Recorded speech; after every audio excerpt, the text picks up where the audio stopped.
welcome to the very first uh, episode of the ICroKnit podcast. I'm Edith, and I am really happy you are watching. Um, if you are looking for me on other social media platforms, you can find me as ICroKnit on Instagram, Facebook, and of course here on YouTube. So let me first tell you a little bit about me and then about the podcast. So I'm Iris. I live in the Netherlands. I'm a student at the University of Twente and I live here in Enschede together with my boyfriend Niels and our insanely adorable, cute cat, Bobo. He has his own Instagram account. You can follow him. It's Bobo the Red Cat. So he's just too cute. So I have been crocheting since I was about 12 years old. And I've been knitting for about 5-6 years or something. I really love knitting and crocheting garments or things for in the home. And lately, I've actually switched more to knitting than crochet. Which, if you have told me that like 7 years ago, I would have laughed you in the face. Because I was not going to knit. No way. But here I am. I love knitting. Contrary to a lot of podcasters here on YouTube that I've been watching, I do not knit socks. So, if you were hoping to get another podcaster with a sock talk, as the grocery girls would call it, section, I'm not gonna do that because I don't knit socks. Maybe in the future I will, because I'm getting curious why everybody loves it so much. But right now, I'm not really drawn to it. Maybe I will someday make cute socks that works in pumps, or with a low ankle thing going on. But no, I'm not drawn to socks right now. So yeah, that's a bit about me, about my background. So why do I want to make this podcast? I have given myself a challenge this year, and I've actually given this challenge a couple of years ago as well. But this year I actually had the motivation to go through with it, and that is that I am solely focusing on my stash and my whips. Because, as I said, I have been crocheting since I was 12 and knitting for about 5-6 years. I have accumulated, I guess you can say, a lot of whips, and I have bought a lot of yarn. And you can't really see it because we are in my yarn room. I'm actually calling it my yarn room because that wall is filled with yarn. It's stuffed.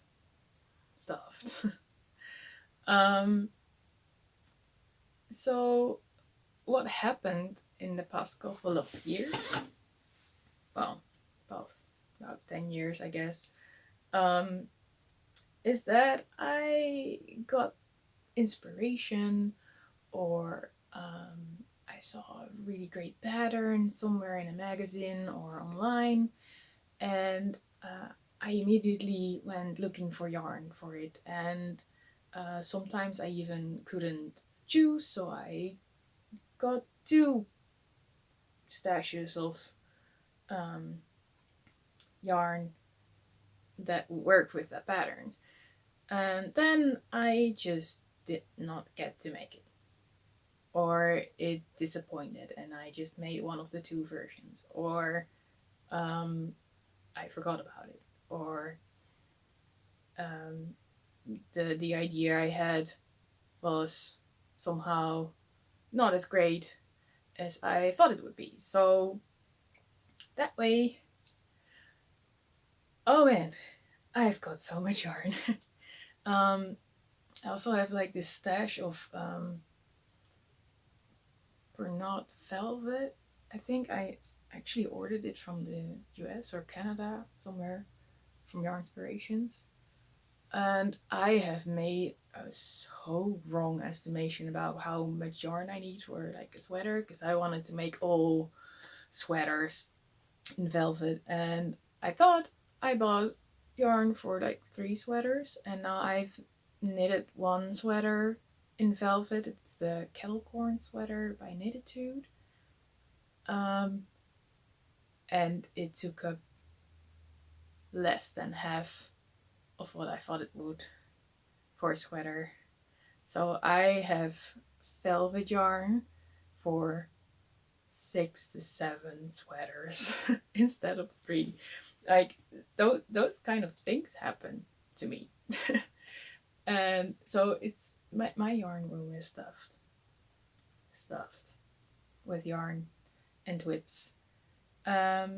So I've told myself at the start of this year that I would not buy any yarn at all for the rest of the year. Like all 2020, I'm not buying yarn. And that is going pretty well, to be honest. I've only been working from my stash, and focusing on whips.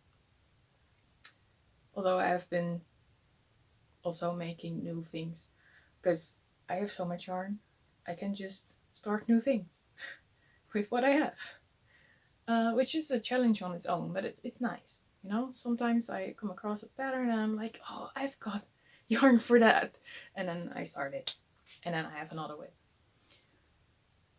But lately I'm getting pretty good at really focusing and being monogamous with 1 or 2 patterns at a time, or projects as you can call them. So yeah,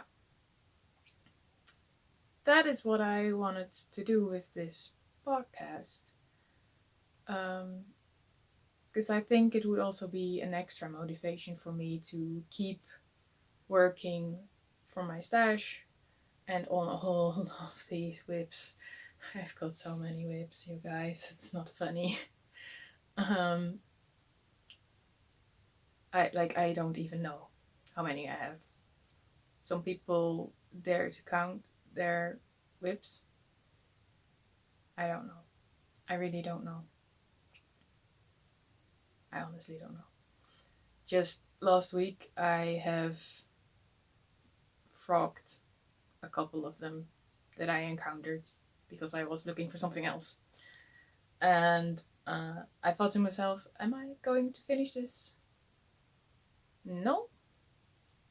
Frog it. Rip it all out. And that makes that I have more yarn in my stash because I frogged the project. So yeah.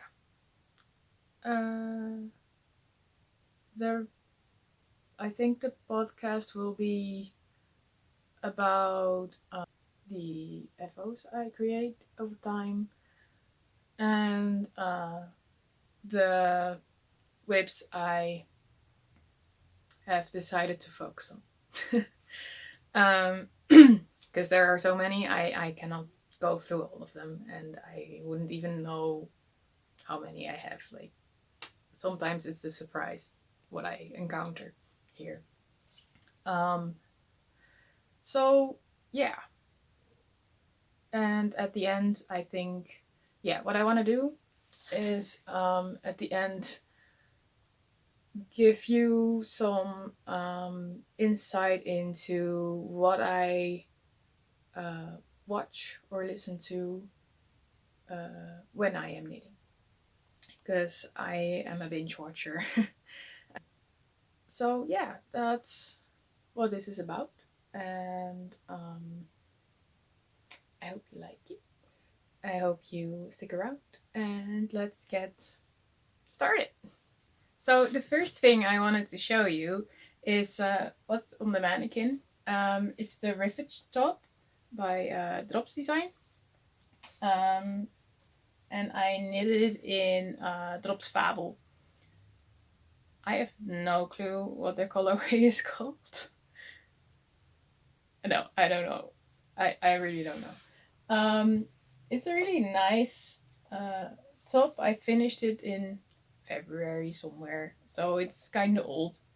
But I haven't really shown it yet in Instagram because it doesn't fit. I'm a little bit too big for this beauty, so I need to lose a little bit of weight. And other than that, I have tried it on, and it's just so bad. So I learned the hard way, like the very hard way, to not use sock yarn for garments because it itches really badly. I hope it will get less itchy if I wash it or something. I don't know. I have blocked it, so it has been washed. I don't know. I hope it gets less itchy. I wanted to show you some neat details of this thing. Because in the sleeves, there is this nice lace pattern, and it's only in the sleeves, and I really love that. You know that it has these details. There's a nice raglan line over there, and further it's just stockinette and some ribbing at the bottom. I really love this piece, and I might make it again in a cotton yarn or something else that's not so itchy. Because I'm really sad that it's so itchy. So for now, she's just really pretty on my mannequin. The second FO I wanted to talk with you about is what I'm wearing right now. It's the low down top from Kate by Lily Kate Makes on Instagram. I test knitted this pattern for her, and I finished it in June, I think. It was a really nice pattern, I have to say. It has a lot of shaping, and I will stand up so I can show you better. So I made this top with Drops Paris. It's 100% cotton yarn, and I used the colorway light gray on the bottom, 4 skeins, powder pink, I had 2 of those, and white. There was 3 balls of that. This pattern has some amazing shaping. It starts with this piece on the back that's a bit longer, and then you make a little shorter piece for the front, and then you join them, and then there is this ribbing on your sides, and shaping from your hips to the waist and then to your bust. And I also added the bust darts, so those are short rows at the bust. You can see them over here. Somehow I'm a little bit better at one side than the other, and I don't know why. So here you can see them a little bit, but that's okay. So let's continue with the whips I am focusing on right now. The first whip I wanted to show you is a crochet garment I am working on. It is originally this pattern. Can you see that? Yes, I think you can. It's from the crinkling, the Haagtrends, Sandra Haagtrends magazine of summer 2018. So it's a bit old. But my aunt saw this thing and she got really enthusiastic and she asked me if I could crochet her this tunic. And she gave me a bag full of this yarn. I hope you can see that. Can you? Will it focus? I'm not sure. Let me take off the label. It's Cotton Quick by Gründl. I honestly don't really know this brand or this yarn. I also don't know where she got it. But it's a nice 100% cotton yarn. It's only in white. And yeah, so the pattern is written in a way that you have to make all these squares one by one and join them as you go. And I started doing that. But after like maybe 20 of these squares, I was already done with it. Like, I didn't want to make any more squares. Each square has its starting and ending ends to weave in, so it's two ends. Every square has two ends to weave in. So yeah, and if you have to make like about 200 squares, that's no fun. So I thought, is there a way to just avoid this? And then I remembered that I picked up this book, this crochet book, on my first trip to Japan. And it's this book. And now you're like, Edith, I can't read Japanese. This is not useful to me. Well, I can't read Japanese either. Not yet, anyway.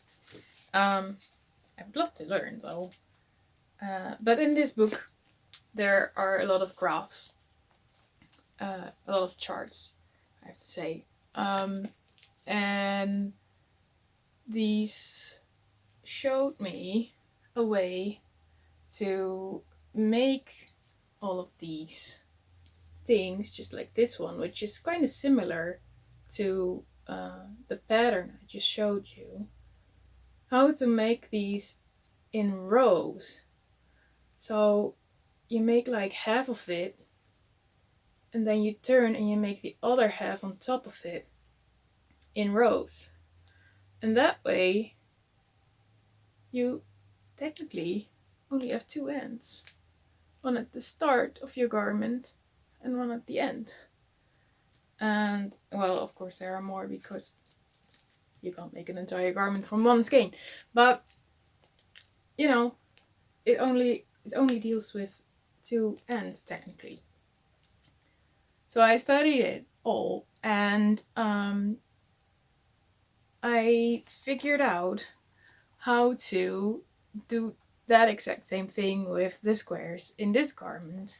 So let's get rid of this. I wrote it like this, and now it's super easy. Like, oh my god, I just need to start here for the back panel. Just go like this, and then you're done with the back panel, and it's amazing. So that was great. Now I can show you the well, my progress, I guess. It's a bit messy because I have made the back panel first and then I blocked it, and then my gauge wasn't right, so I have to adjust it so that I just need more squares, basically. So let me see. This is the back panel.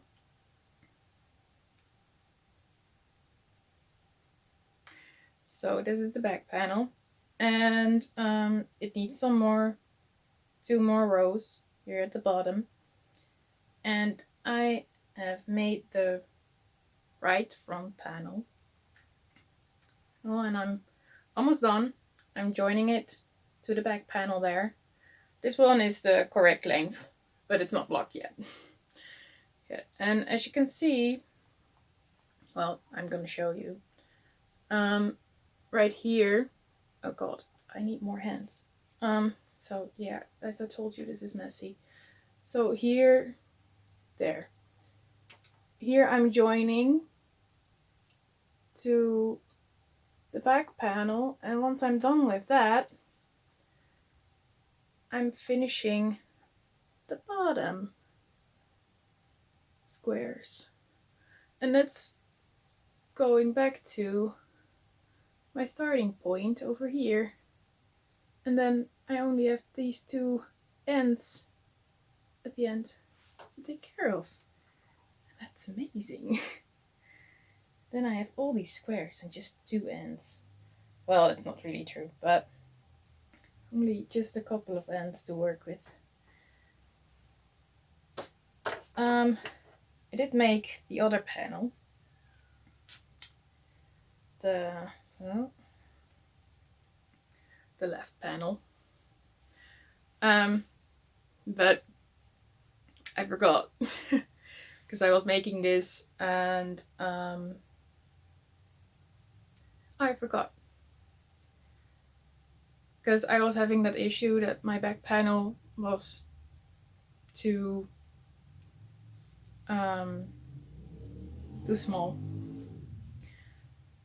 and for it to work out like the pattern, I actually had to make like an additional column of squares in the middle. So I either had to rip back a lot of squares. I was like on the verge of crying at that point. Or I had to do some other magic with removing squares and adding squares somewhere else and all of these things. And when I showed my aunt, because it's for my aunt, she was like, okay, maybe it's also nice to make it a vest instead of a tunic, because she preferred to just put something on instead of having it over her head like a sweater. Anyway, so that changed everything. But when I showed her the issue, I already was about halfway through the front panel. So I did not join it to the back panel because I didn't know yet what I was going to do with the back panel. And now that I do know, I forgot or realized, like literally yesterday, that I had to join the shoulders as I went along. So I have to rip this back up until about here. So these 2.5 rows I need to rip back and make again and join it as I go. So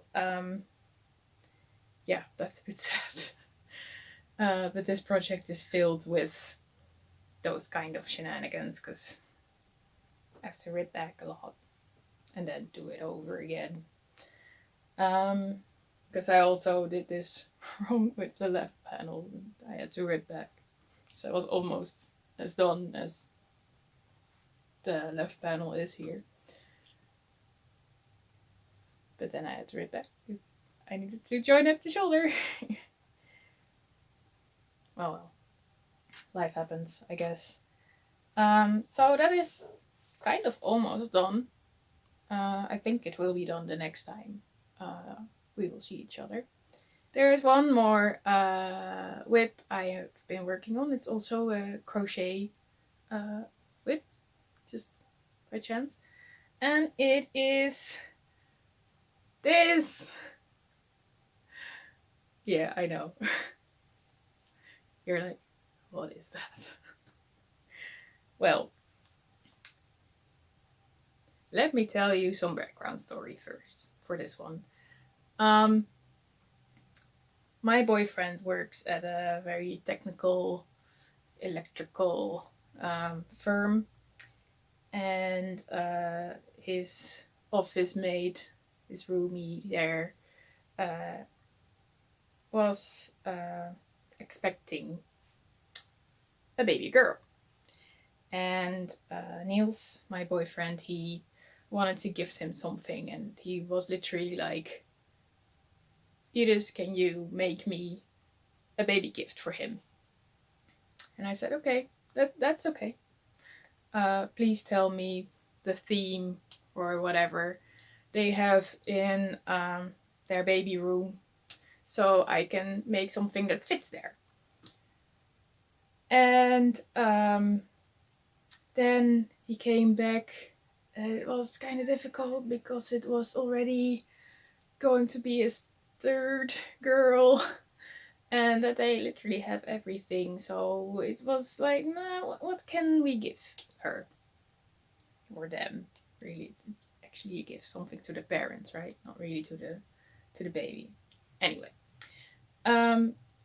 I guess they have been brainstorming over after work drinks on Friday. Here in the Netherlands, that's a thing. You have the vrijdagmiddagborrel. I don't know if that's a thing in other countries. You drink drinks with your colleagues after work on Friday, just at the start of the weekend. Yeah, I think they thought this up over drinks, and they thought it would be a super cool idea if I made them a rattle stuffy thing in the form of a dip aid. And I was also like, what? What's a dip aid? And apparently it's like this casing in which you put a chip, and it has like 8 of these legs, and then you put it on a motherboard or something. I don't know. I'm not that kind of nerd.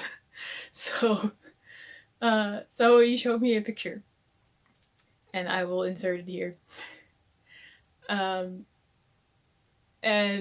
I had some trouble finding a pattern of a chip in amigurumi form, and B, to make it cute. Because if it's just black with legs, then it's not so cute.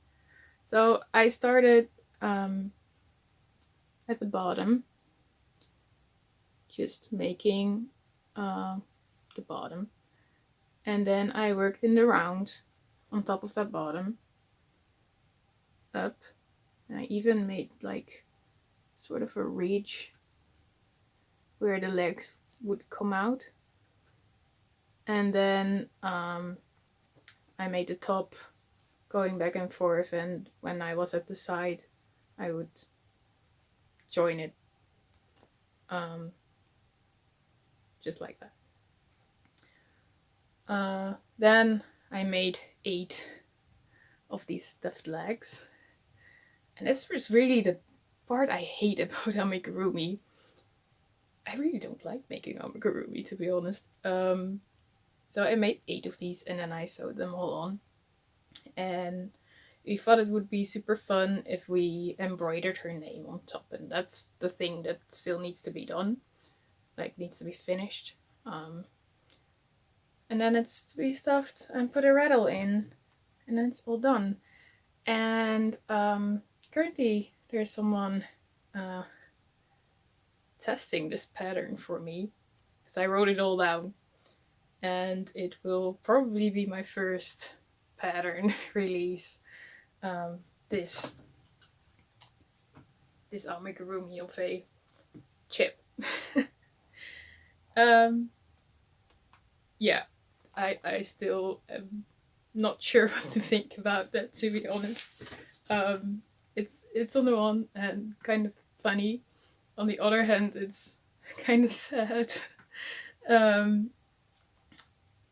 Because yeah, I don't really like to make amigurumi, and now it's going to be my first pattern, and B, it's a chip. I'm also not really sure yet whether it would be a paid pattern or a free pattern,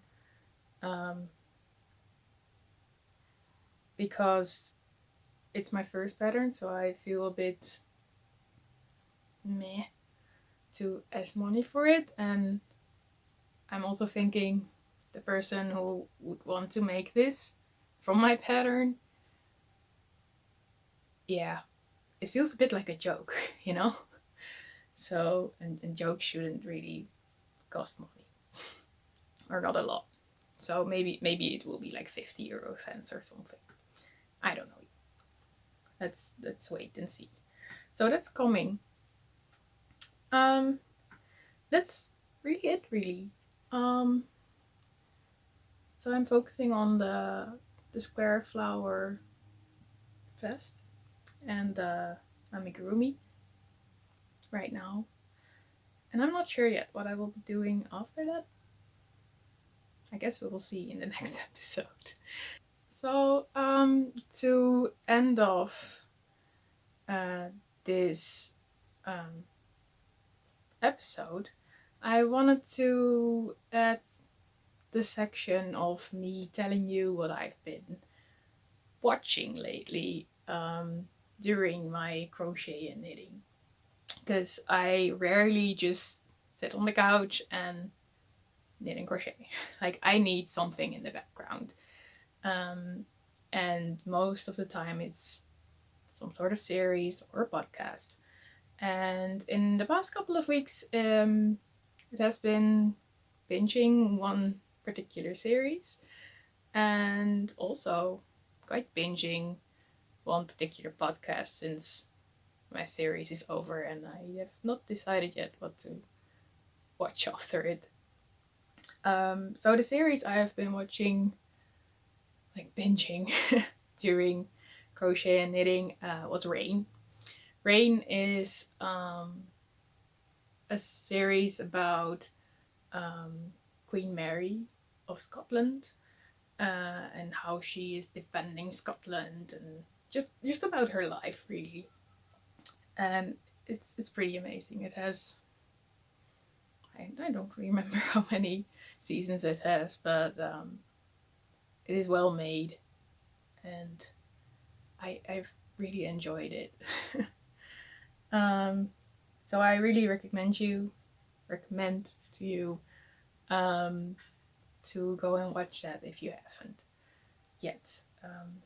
It's full of romance and full of historical moments and beautiful garments, and yeah, go and watch it if you have not done that yet. So the other thing I've been watching is a podcast, and it is Knitting the Stash. It's Melissa from Knitting the Stash, and I think she is just amazing. Like, she knits so fast, and she talks about spinning and about weaving, and well, not really about weaving, but she has this big loom in her dining room, and she talks about it for what she knows. And she just really tries to bring information to you in an educational way, and I learned so many things from her. And I'm now at like episode 20 or something, and it's been quite nice to have in the background, just listening to her and her talking about yarn and fiber and about all these sweaters she's making. Okay, so that was it. And yeah, I'll see you next time. Bye.